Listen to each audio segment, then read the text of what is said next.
This is the Ielts listening test. You will hear a number of different recordings, and you will have to answer questions on what you hear.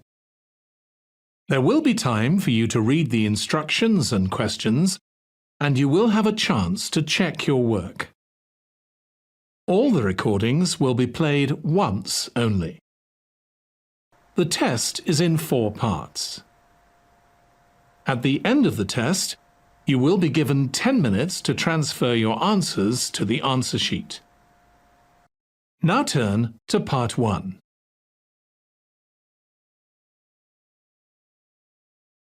Part 1.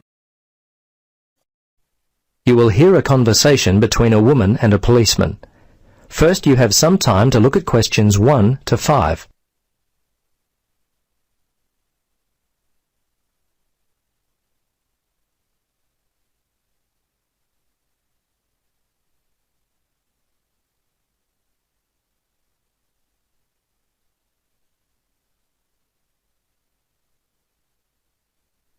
Now, listen carefully and answer questions 1 to 5. Good morning, Bumley Police Station. How can I help you? Yes, I need to report a stolen bag. Just a moment and I'll put you through to Lost and Stolen Property. Hello, Sergeant Rhodes speaking. Can I help you? Yes, hello. I'd like to report a stolen bag. Okay, a stolen bag. We've been getting a lot of these lately. I'll need to get some details. Let's see, when was the last time you had your bag? Well, about 2 hours ago. I just can't believe this has happened. I take it everywhere with me. It was given to me as a graduation present. I'm just so upset. Yes, I know. It's very frustrating. It seems like I put it down for a second, and then it was gone. Yes. Look, the good news is that most of the stolen bags in our area are found, usually without the money. So I'd be surprised if you don't get it back later. Tell me, what does the bag look like? Well, it's dark blue, cylindrical. It has 2 carry handles either side of a zipper on top. The zipper actually runs the length of the bag. It's a Vitoli bag. Okay. Are there any other identifying marks on the bag? Things that would be unique to it. Name tags, scuff marks, that kind of thing. Well, not really. There are a couple of scratches in the top left corner on one side of the bag near the handle, and I think another one in the opposite corner. Okay. Scratches on opposite corners. Now, where were you when the bag went missing? Well, I remember the time. It was 12:15. Oh, no, actually, it was a bit after that, more like 12:25, because I was supposed to meet one of my friends for lunch at 12:30. Anyway, I was standing outside the supermarket when all of a sudden a group of teenagers came walking past. They must have been heading towards the cinema. They seemed to be in a hurry and probably late for the movie, so I stepped aside to let them by. When they'd passed by, I reached down to pick up my bag, and it was gone. I see. Now, can you remember the contents of the bag? Yes, let's see, my passport and some traveler's checks. Fortunately, I was carrying my camera, and I had my wallet in my pocket. They're the main valuable things. Okay. Anything else at all? Let's see. No, I think that was it. Oh, a few pens, but that's all really. As I say, nothing of real value. Okay. I'm going to have to get your details. Are you here on holiday? Yes, as a matter of fact, I am. I'm visiting from Canada. I've been here for 3 weeks already, but I'll be here for another month. Before you listen to the rest of the conversation, you have some time to look at questions 6 to 10.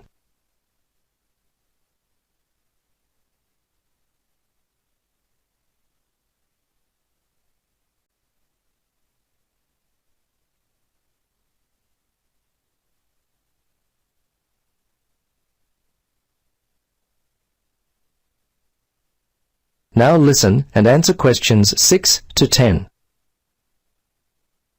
Now, have you contacted your credit card company? Yes, I did that immediately. They were very helpful.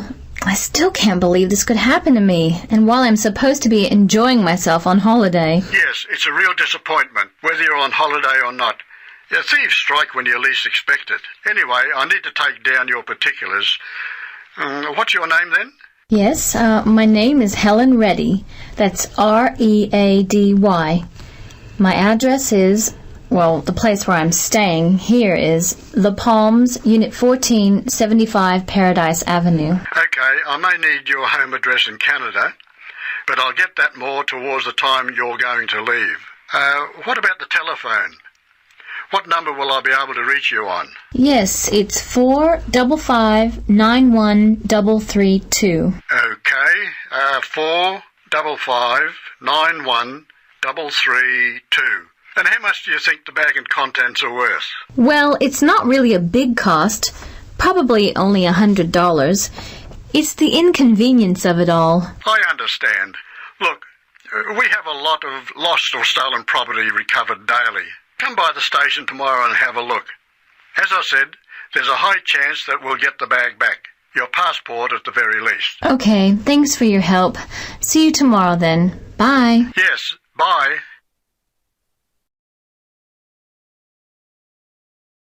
That is the end of part 1. You now have 1 minute to check your answers to part 1.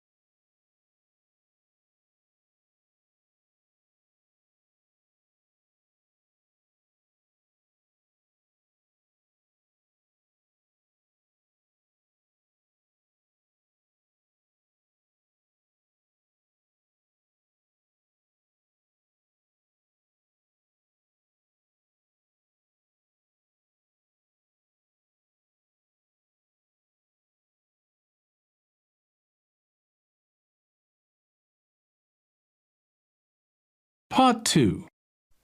You are going to listen to part of a radio interview about bottled water. First, you have some time to look at questions 11 to 16.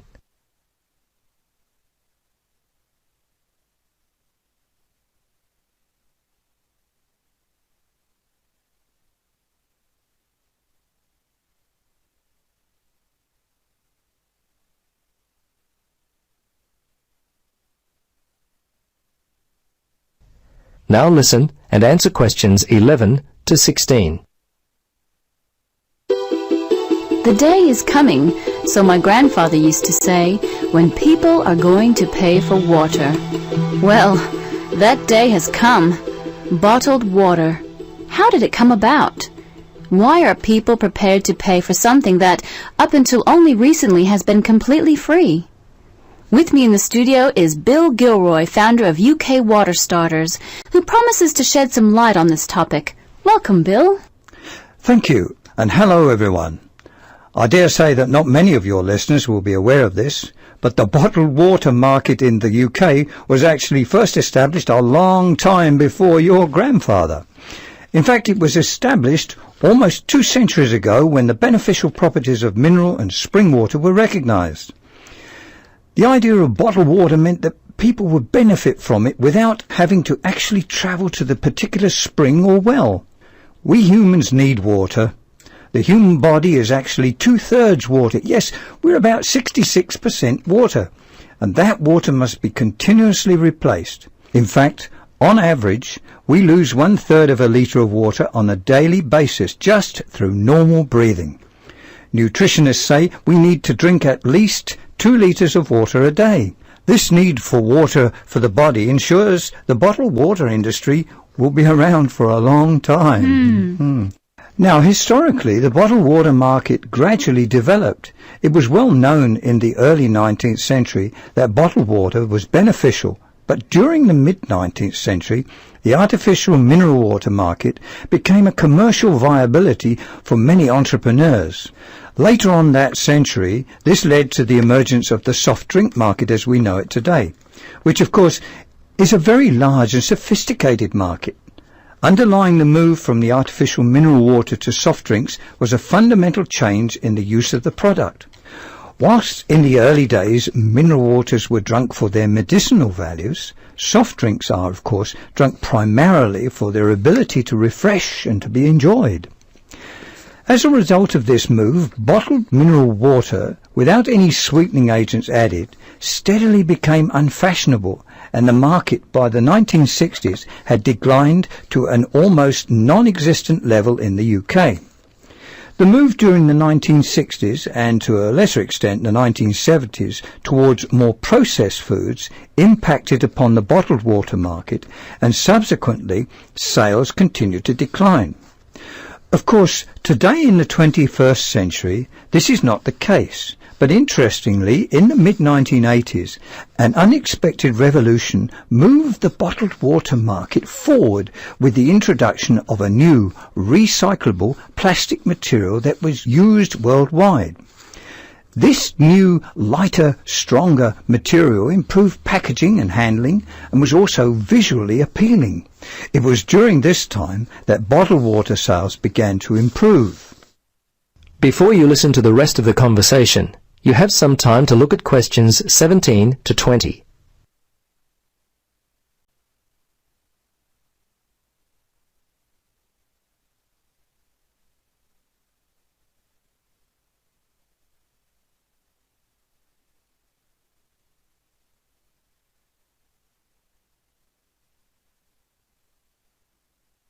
Now listen and answer questions 17 to 20.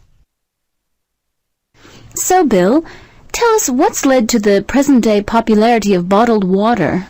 Well, as your listeners would know, bottled water in recent times has become very popular again.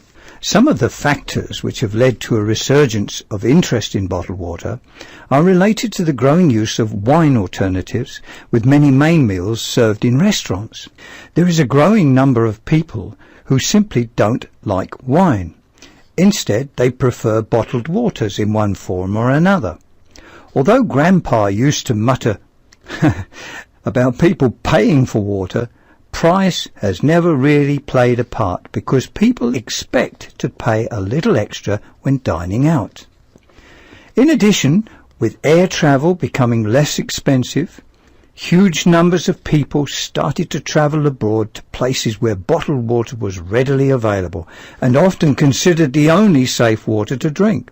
Of course, there are some few who bring their own water from home, but as you know, water is extremely heavy to carry in large quantities. In the early days, the catering and restaurant markets used to be the main purchasers of bottled water. Before long, however, supermarkets began to capitalise on in-home consumption, and the UK bottlers began local manufacturing. The market today, in total, consumes in the region of 50 million litres, which equates to about £30 million sterling. Of course, part of this total goes through the catering markets. The take-home sector, comprising both corner stores and the major supermarkets, account for the other half. I'd now like to shift focus a little and briefly talk about... That is the end of part 2. You now have 30 seconds to check your answers to part 2.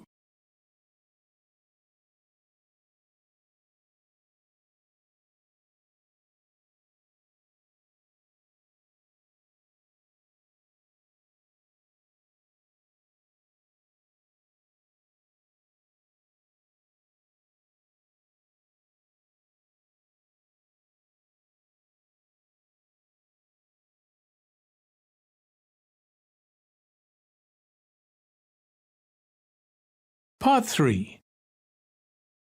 You will hear two students, Brian and Emily, talking about penguins, the subject of their current assignment.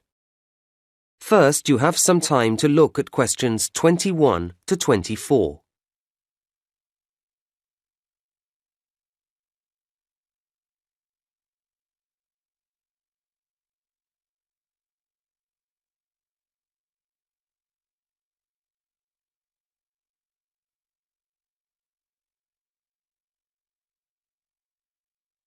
Now listen to the first part of the conversation and answer questions 21 to 24. So, Brian, how have you been doing with your reading on penguins? Not too bad, Emily. And you? Yeah, okay. I hadn't realised there were so many differences between the various types of penguin. No, nor had I. Anyway, I started with the Gen 2. And me with a rockhopper. And it turns out they're rather cautious. Not scared of swimming, I trust. Oh, no. But they don't like going about at night. Scared of the dark, I suppose. And if they're climbing over some rocky landscape, they'll only jump if they have to. And even then, they'll look carefully down and spend time deciding whether to or not. Is that common? I don't think so. The rockhopper will have a quick look if it's somewhere they haven't dropped down before, but they don't seem timid. In fact, they're pretty determined, and if they're trying to get up somewhere, they grip onto the stones with their slightly hooked bills, as well as their nails when the surface gets very steep. Nothing stops them. Interesting. Because the other type I looked into, the Magellanic, tend to stick to the beach rather than going inland. So you see them walking along with their flippers at their sides or a bit forward. If they come across something they haven't seen before, they cock their head first to one side, then the other, peering out of each eye in turn, as if they don't quite believe anything until they've double-checked it. And then, when they call to each other about anything, they arch their backs strangely first, before making a very loud noise indeed. Oh, because the king penguin stands very upright when it calls. And they have the longest flippers, which they hold towards the ground, as if they're worried about falling over. But it's quite dignified too. I think they're my favourite type. Uh-huh. Now you have some time to look at questions 25 to 30.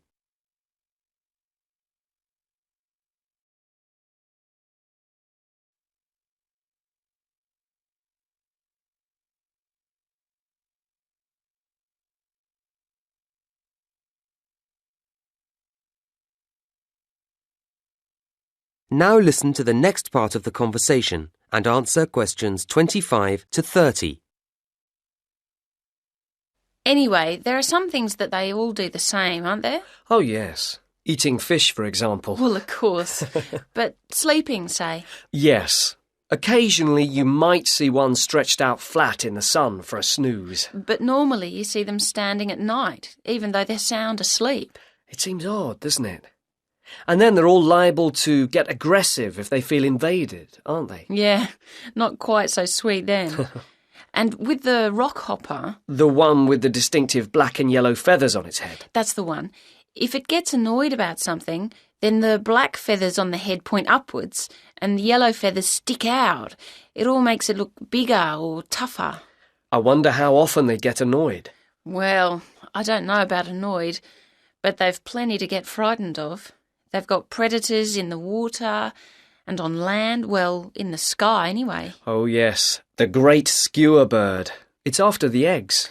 So the penguins have to keep a careful watch for the skewer all the time, especially when they're nesting. They can spot the white patches in its wings, can't they, as one flies over? Yes, and then they sit very closely on the eggs to protect them. Not an easy life, really. No.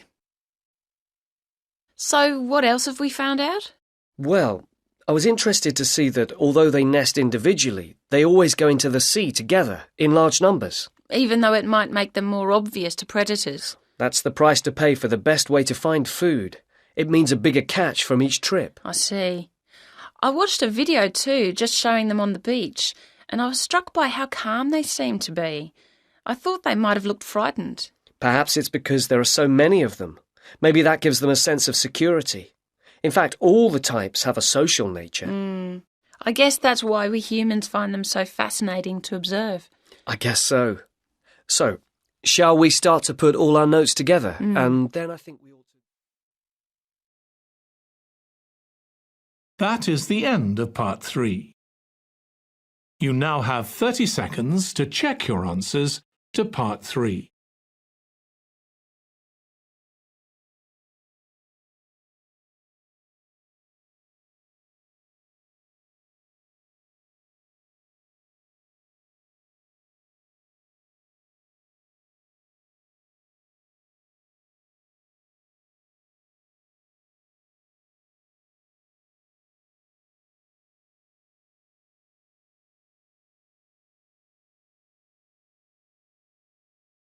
Part 4. You will hear part of a lecture about issues involved in the management of the growth of cities. First, you have some time to look at questions 31 to 40.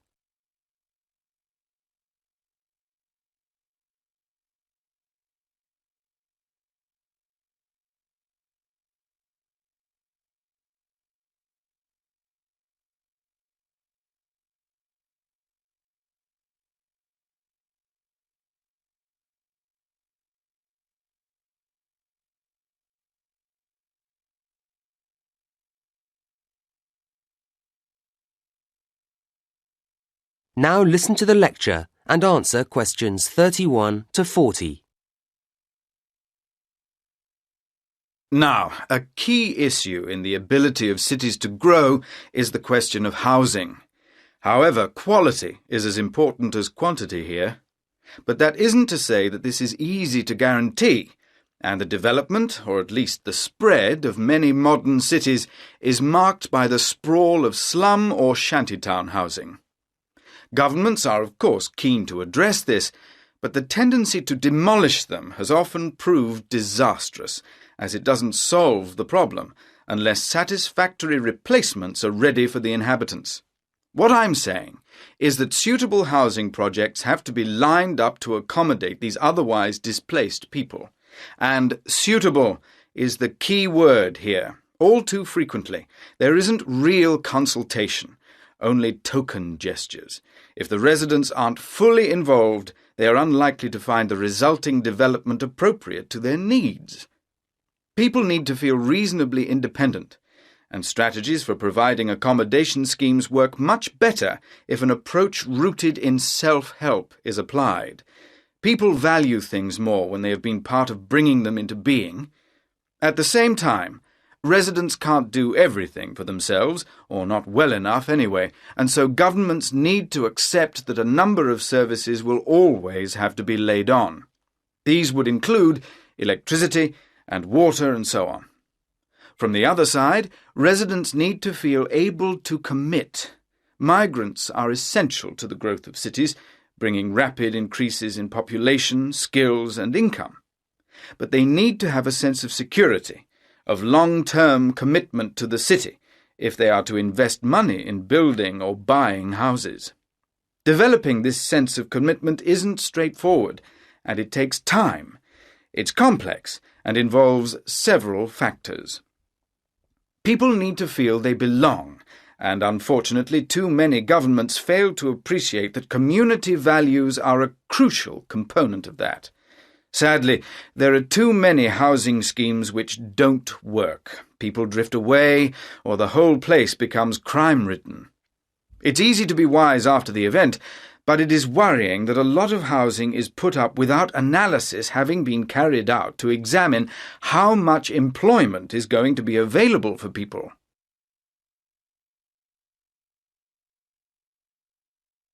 But I don't want to labour the negatives too hard.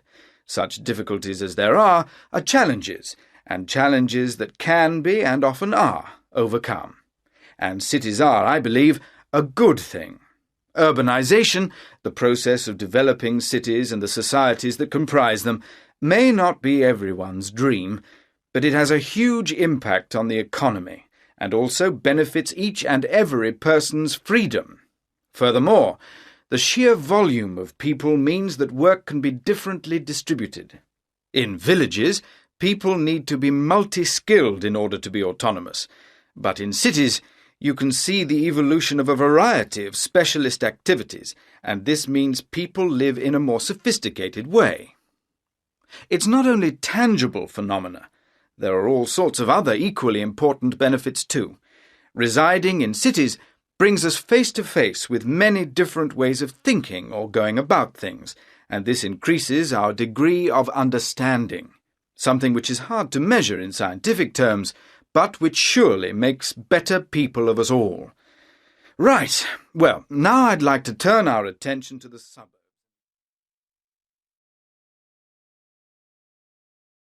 That is the end of Part 4. You now have 1 minute to check your answers to Part 4. That is the end of the listening test. In the Ielts test, you would now have 10 minutes to transfer your answers to the answer sheet. For answers and the question paper, please check description box. Thank you. Stay tuned for more updates.